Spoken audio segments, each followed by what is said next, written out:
pai de 2 crianças, esposo, chefe de cozinha no restaurante, dono de um café, investidor e ainda arranjava tempo para fazer feijoada para a família e para os amigos. Como que é possível alguém dar conta dessa rotina e não ficar louco? Para responder essa pergunta, hoje eu tô aqui com o Gabriel Oliveira, o astro por trás dessa rotina que por um tempo levou essa vida sem perder a sanidade. Bom, o Gabriel vai explicar melhor para você que está aqui assistindo a gente como que ele dava conta de fazer tudo isso sem ter milhões de dólares na conta do banco ainda e também sem ter uma equipe enorme de profissionais por trás para auxiliar ele com todos esses projetos. Se você gostaria de saber os segredos desse homem de ferro, fica com a gente aqui até o final do vídeo para você entender melhor como que ele conseguia fazer tudo isso e você conseguir aproveitar isso na sua vida também.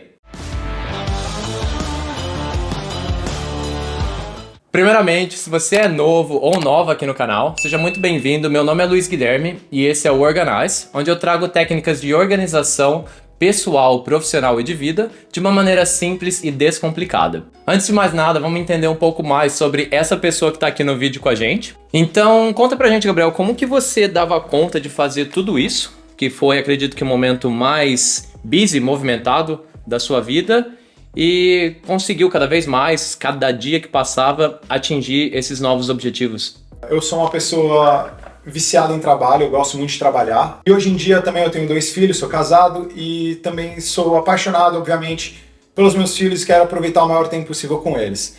Então hoje eu tento encontrar o melhor equilíbrio entre essas 2 partes, que no momento são as partes mais importantes da minha vida. Eu acho que o que me ajudou muito desde o início foi ter um bom planejamento na hora ali do desespero, quando você está muito ocupado, muito busy, com muito estresse, você acaba não pensando claramente. Então eu acho que o mais importante é você ter um planejamento quando você está de cabeça fria. E obviamente as pessoas que estão ao seu redor também ajudam muito.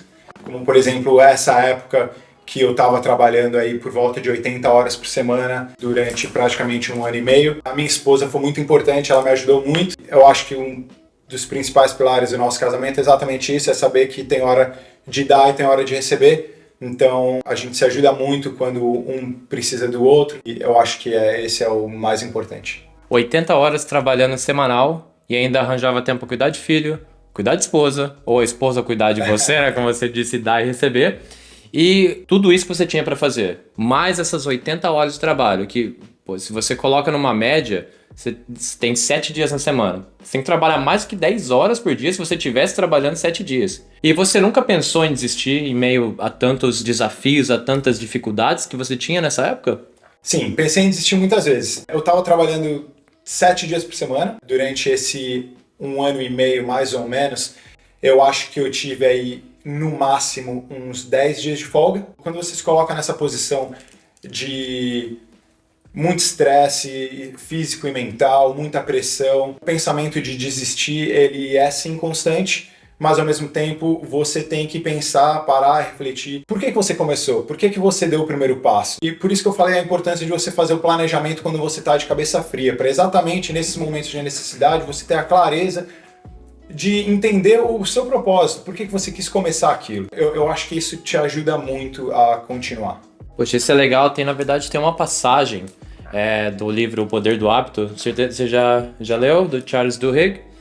E ele diz exatamente sobre criar um plano de contingência, que é quando ele estava fazendo uma pesquisa, tinham várias pessoas que tinham passado por cirurgia no joelho, e ele estava querendo entender como que algumas pessoas se recuperavam e outras pessoas demoravam muito tempo para se recuperar da mesma cirurgia que esse grupo A tinha feito. E o segredo que ele descobriu é que esse grupo A, eles tinham este plano de contingência, que era eles se planejavam quando eles fossem ter aquele momento de dor. Então você está falando planejar quando está com a cabeça fria. Exatamente. Era mais ou menos o que eles faziam. Eles se planejavam, porque esse momento de cabeça quente deles seria quando eles sentissem aquela dor no joelho. Aí eles já saberiam o que fazer, porque tinha tudo planejado. Exatamente, eu acho que isso foi um dos principais pilares para mim. Eu gosto de planejar tudo que eu faço. Então, assim, acho que antes de começar alguma coisa é importante você sentar, você escrever todas as suas ideias, você traçar seus planos, seus objetivos, os caminhos que você pretende seguir durante essa jornada, colocar metas de pequeno, médio e longo prazo. Você vai sim ter momentos de fraqueza, você vai sim ter momentos que você vai querer desistir. E nesses momentos é manter a força, manter a cabeça focada, volta no seu plano, lembra por que você tá lá, por que você começou. Se você deixa para tomar decisões nesse momento de pressão, a chance de você tomar uma decisão errada é muito maior. Afinal, você tá com os nervos à flor da pele, você tá num momento sensível, delicado. Eu acho que nesses momentos o importante é você focar em trabalhar e executar, não em tomar decisão. Muito bacana. Primeiro eu quero agradecer porque você acabou respondendo 2 perguntas que eu tinha que fazer para você. Então, mas não tem problema, a gente vai seguindo. Eu só vou voltar um pouquinho na resposta que você deu. Beleza. Você falou que tem planejamentos de curto, médio e longo prazo. Esses planejamentos, o que seria curto, médio e longo prazo para você? A gente tinha planejamentos ali mensalmente, então metas que eu queria bater, não só financeiras, mas, por exemplo, metas no Instagram, metas em número de café vendido, porque o café vendido não é só o café que você vendeu. Muitas vezes, na maioria das vezes, você acaba fazendo uma venda conjunta. Então, aumentar as vendas de café também provavelmente significaria aumentar o seu retorno. Então a gente tinha metas mensais, tinha metas trimestrais, semestrais e anuais. Tá, então isso você está falando especificamente sobre o Gabriel, dono do café. Exatamente. Mas também você levava isso para sua vida pessoal de alguma forma? Você também tinha metas, objetivos? Eu tinha metas. Para você? Sim, eu sempre tenho metas pessoais que eu quero desenvolver e completar durante o ano. Obviamente, quando você está extremamente focado em uma área, você acaba deixando as outras um pouco mais de lado. Não significa que você não está dando importância, não significa que você abandonou as outras áreas. Mas quando você foca mais energia em uma, obviamente a outra você acaba deixando com um pouco menos, como você mesmo falou no vídeo do Fogão de 4 Bocas. Olha, mais uma vez, obrigado novamente. Eu ia justamente citar isso aqui para você que ainda não viu. Dá uma olhada, eu tô deixando o link aqui em cima sobre o meu outro vídeo aqui do canal, a teoria do fogão de 4 bocas. E em um breve resumo, essa teoria ela explica que você tem uma quantidade limitada de tempo. Não tem como você dedicar 100 horas a fazer seus trabalhos, não tem como você dedicar 100 horas a trabalhar na sua saúde, mais 100 horas para família, mais 100 horas para amigo. Porque a gente tem um número limitado de horas na semana. Então é exatamente isso que o Gabriel tá falando aqui agora. Mas se você ficou interessado, novamente, eu vou deixar o link aqui em cima, só dá um clique lá e acompanha direitinho. Ó, e voltando aqui para nossa reunião. Desculpa, só complementando, acho que essa a importância do planejamento, né? Porque quando você tem um planejamento, você sabe por quanto tempo você está determinado a fazer aquilo, a se colocar nessa situação de estresse excessivo. Então, toda vez que você pensar em desistir, toda vez que você falhar, você lembra que isso não vai ser para sempre. Então isso te ajuda a te dar um pouco mais de energia para continuar, porque você sabe mais ou menos a hora que isso vai acabar, o que vai mudar. Você não vai ficar se matando de trabalhar. O meu plano não era me matar de trabalhar 80 horas por semana durante 10 anos. Eu sabia que eu ia ter que fazer isso pelo menos durante o primeiro ano, talvez 1 ano e meio no máximo. E foi basicamente isso que aconteceu. Então, qual que é a dica que você tem para a pessoa que está te assistindo agora e que fala que não começa nos projetos dela porque não tem tempo?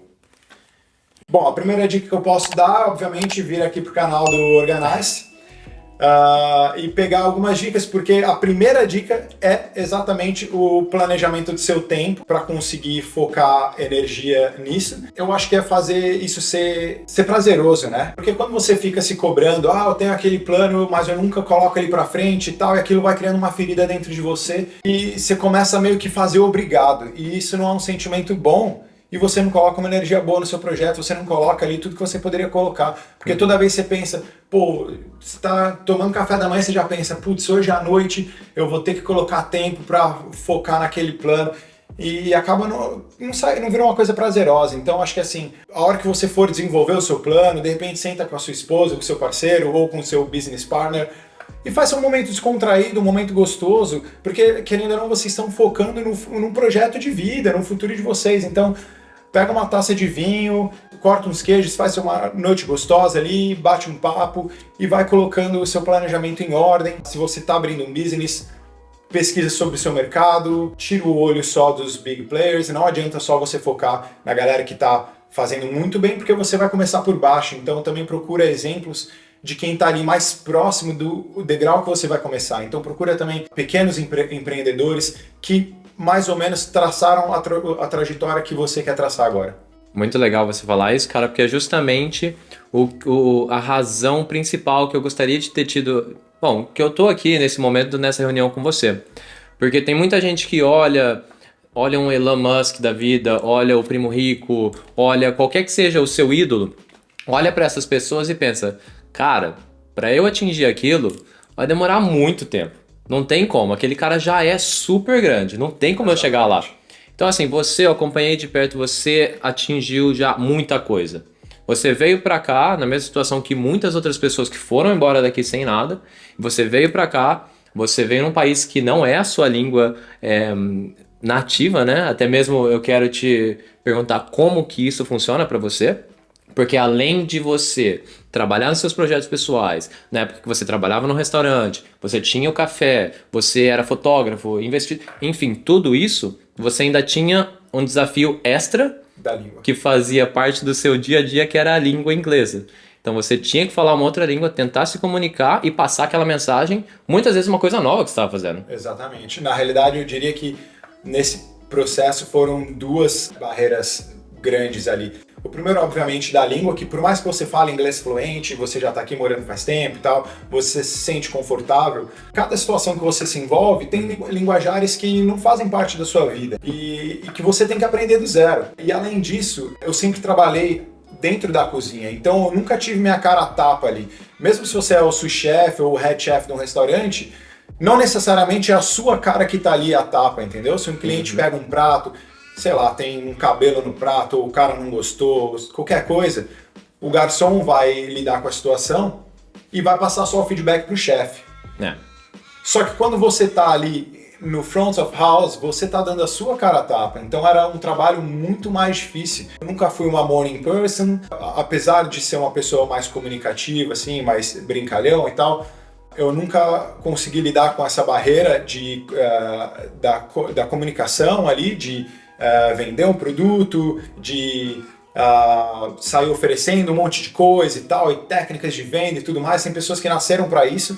Eu não acho que era o meu ponto forte, então eu tive que evoluir, trabalhar bastante essa área. Bom, se a gente for somar então a tudo que eu fiz durante esse tempo, além de trabalhar 80 horas por semana, além de focar o tempo que eu podia no meu filho, nos meus filhos, na minha esposa, na minha família.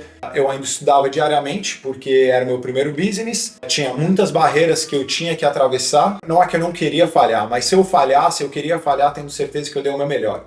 Então eu me cobrava bastante e eu estudava diariamente. Então eu chegava em casa, terminava de fotografar, chegava em casa às 7, 8 horas da noite. Era o tempo de dar um beijo nas crianças, colocar eles para dormir. E eu ia estudar, ia dormir provavelmente por volta da meia-noite, acordar no outro dia 4, 4 e meia da manhã para começar tudo de novo. Então foi um período da minha vida que eu dormi muito pouco. De novo, como eu falei no começo, eu estava fazendo aquilo porque eu sabia que ia ter um fim. Eu não ia viver, ninguém consegue viver desse jeito durante muito tempo. Então assim, desde que você tem um planejamento, desde que você se determinou a fazer isso, eu acho que você tem que focar, tentar se manter motivado durante esse trajeto, durante esse tempo. Você diria que a sua motivação, o que realmente te fez continuar caminhando ali, foi a sua esposa, foram seus filhos, foi um objetivo maior de alcançar a independência financeira, tudo isso, alguma coisa que eu não citei?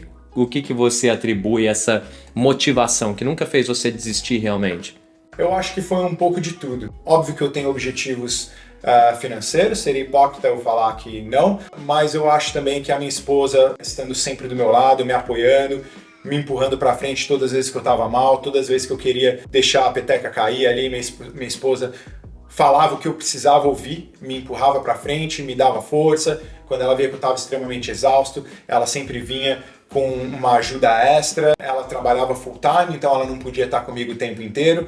Mas, por exemplo, muitas vezes ela vinha durante o horário do almoço dela cobrir o break das meninas para as meninas poderem também fazer o horário de almoço. Então essa ajuda foi bastante importante. E os meus filhos, porque, como eu disse antes, apesar de amar estar busy o tempo inteiro, trabalhar bastante, Hoje em dia, o meu maior objetivo é alcançar um equilíbrio entre os meus filhos e o meu trabalho. De acordo com o meu planejamento, eu estava exatamente buscando esse equilíbrio. Então, eu sabia que quanto mais eu me esforçasse, mais rápido eu ia chegar lá. Tá, e qual foi o momento que você percebeu que os seus projetos começariam a sair do papel e começariam a realmente se transformar em realidade? Eu vinha elaborando o projeto já fazia algum tempo, mais de ano.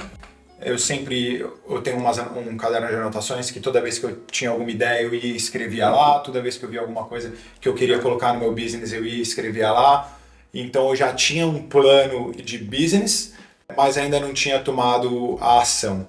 E aí eu vi a pandemia como um momento de oportunidade para tirar o plano do papel, porque obviamente aqui na Austrália a gente também foi afetado pela pandemia, só que em outras proporções, a economia aqui afetou menos, querendo ou não. Então, apesar de ser um momento delicado e arriscado, eu achei que seria uma boa oportunidade de dar o primeiro passo e aproveitar, por exemplo, quando a gente comprou o ponto ali, a gente conseguiu um preço muito mais negociado, muito mais abaixo do valor de mercado, exatamente porque estava durante a pandemia. O pessoal, os antigos donos também sabiam das barreiras que teria pela frente. Foi um risco muito grande que a gente tomou, mas achei que valeu a pena e foi o principal motivador ali para, de fato, colocar os planos em ação.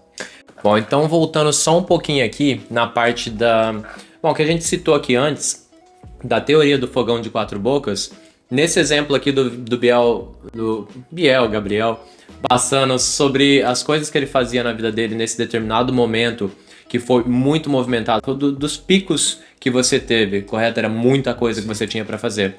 Então, claramente a gente vê que, considerando os 4 quadrantes que a gente tem, trabalho, família, amigos e trabalho, ele dedicava muito tempo à sessão trabalho. Então, se você dedica muito tempo a uma sessão, as outras acabam ficando um pouco a desejar. Obviamente que ele falou aqui que ele conseguia sentar para fazer os objetivos, sentar e traçar metas junto com a esposa dele. Então, isso é uma das dicas que eu passo também no vídeo. Você pode combinar 2 sessões. Então, ele pegava um pouco das horas de família para juntar com o trabalho e ele conseguia dessa forma render mais na semana, mas de certa forma ele não estava conseguindo juntar isso com o quadrante saúde, correto? E em determinado momento eu acho que isso bateu um pouquinho na sua porta, te dando um pequeno aviso, não é mesmo? Com certeza. Durante ali esse momento de muito trabalho, eu vi que eu não estava conseguindo focar na minha saúde. Então eu acabei montando uma pequena academia na minha casa. Eu tentava fazer ali diariamente, nem que fosse meia hora de pedalada, mas eu não tinha muito tempo para isso. Eu estava trabalhando muito e sob muito estresse. E chegou um momento que eu estava lá no café, eu senti que meu coração estava batendo muito, uma pressão subindo assim pro pescoço, para a orelha e tal. E eu liguei num canal que você conversa com a enfermeira e ela já foi direto e falou: olha, você tá tendo um ataque cardíaco, fica no sinal, tô mandando uma ambulância agora. Nossa! E eu fiquei internado, me mandaram direto pro centro intensivo. Depois de um tempo meu coração voltou ao normal, mas voltou mais ou menos. Aí tava com arritmia, tiveram que me apagar e me dar um choque para eu conseguir voltar ao normal. Foi um momento assim muito difícil na minha vida. Nossa, foi não só na sua, mas sua esposa e filhos, exatamente, amigos também, né? Mas assim, o engraçado é que eles me apagaram, me deram um choque. Quando eu acordei, sei lá, meia hora depois, eu tava 0. E aí me mandaram de volta para casa. E aí nos meses seguintes eu fiz inúmeros exames, baterias e baterias de exame e não acharam absolutamente nada. A conclusão do médico é que foi puramente estresse. Bom, então isso deixa já claramente explicado pra gente que não adianta você ter só um objetivo na vida. Você tem sim que organizar de maneiras diferentes e também setores diferentes que você tem na sua vida, nem que seja 1% de atenção você precisa dedicar. Se você tira toda a sua atenção, se você concentra toda a sua atenção em uma só coisa, os outros setores, as outras partes da sua vida vão acabar vindo para te cobrar aquilo. E foi o que aconteceu aqui com o Gabriel. Eu mesmo nem imagino eu estar deitado numa cama, alguém tentando me reviver, usar o Exatamente. defibrilador em Você já você. lembra daquelas cenas de filme, né? Que estão tentando ressuscitar ali o cara morto, esticado na rua, é assustador. Mas graças a Deus não passou de susto. Pra não ficar muito longo, isso aqui tá quase virando um podcast já. A gente vai encerrar isso aqui, mas muito legal de ter aqui. Muito obrigado por ter vindo, compartilhado. Era exatamente isso que eu queria mostrar pra galera. Você não precisa se basear numa figura que já tá lá no topo. O Gabriel tá chegando, logo mais ele tá lá. Aí aquilo que eu falei ali no começo do livro, que ainda não tem milhões na conta do banco, já isso já não é mais uma verdade. Mas que existem pessoas que conseguem ter rotinas totalmente movimentadas, focando em trabalho, tendo milhares de outras coisas para fazer, que nem era o Gabriel, fazia fotografias, ele tinha um outro emprego, ele tinha a mulher dele, os filhos, enfim, era muita coisa que ele fazia ao mesmo tempo.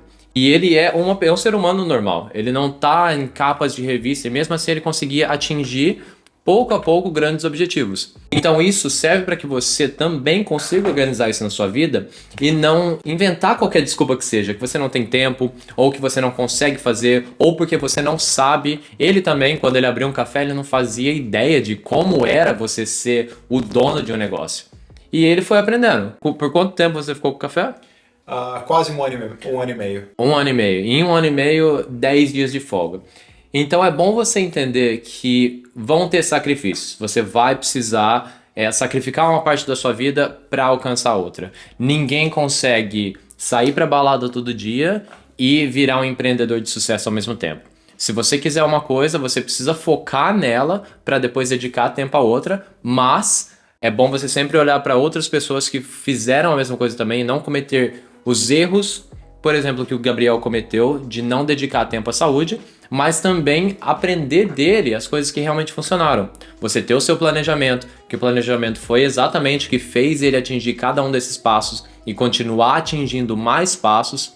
Então, você pega o que funciona e aplica aquilo. Independente de ser uma estrela, uma super estrela, uma pessoa normal, e você também pega esses erros dessas pessoas e evita fazer. Esse é o que vai te ajudar para que ao invés de você gaste 30 anos para alcançar o seu sucesso, esse tempo seja cortado para 20, 10, até mesmo 5 anos, dependendo da dedicação que você colocar nos seus projetos. Bom, então é isso. Muito obrigado. Se você ainda não fez, se inscreve aqui no canal aqui embaixo e clica no sininho também para receber as notificações. Se você gostou do conteúdo do vídeo, também dá aquele joinha. E quem sabe eu não chamo o Gabriel aqui, que ele ainda tem bastante coisa para contribuir. E eu tenho certeza que mais para frente eu vou estar falando de muitos mais objetivos que ele alcançou aqui. E eu vejo vocês na próxima, galera. Muito obrigado, até a próxima. Agora eu vou perguntar pra você, e aí, cara, você brilha. Brilha, borboletinha. Brilha, borboleta.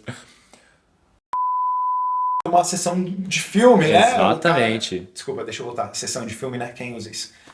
Pra mim eu entendi. Você pode continuar a falar de novo se quiser, mas... Eu tô segurando pra não rir, porque se engata...